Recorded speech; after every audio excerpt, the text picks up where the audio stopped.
here discussing an impeachment motion of the Deputy President of the Republic of Kenya. Honorable Speaker, the young people of this nation unequivocally told us to fix high unemployment levels among the young people, gross corruption at all levels of government, accountability issues in regard to leadership, our ailing healthcare sector, among other things. Honorable Speaker, many young people died on that day, Honorable Speaker. Several others to date are still missing, Honorable Speaker. It begs the question, the priorities we have as a 13th Parliament. Honorable Speaker, the motion before us is frivolous, it is baseless, it is lacking in substance. It is nothing but a shambolic political scheme to hang the truthful man for merely being truthful. Honorable Speaker,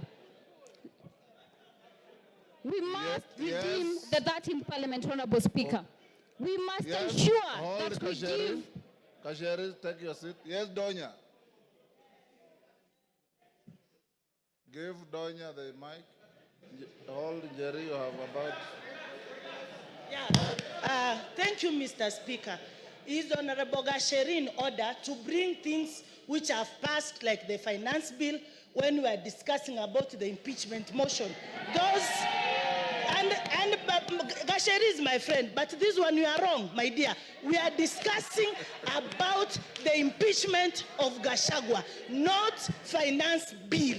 Let the forgone be the forgone. Honorable Speaker, I would want the honorable member, who is my very good friend, to point what standing order she rose on and what standing order can ensure that I do not speak on matters that have been controverted and that are public information, Honorable Speaker. We passed the finance bill, Honorable Speaker. It is a matter of fact. Even if you boo me, I will speak. The young people of this nation deserve more. They want jobs. They want healthcare sorted. The impeachment of the Deputy President is a sham political process.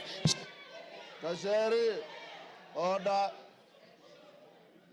Jerry shall be heard in silence and dignity. But Jerry, your time is up. Women Rep of Migori. Yes, Wanjala. What is out of order? Give Wanjala. Thank you, Mr. Speaker. Mr. Speaker, the person who is accused, whom we are debating, was supposed to be here by 5. It is 7 minutes.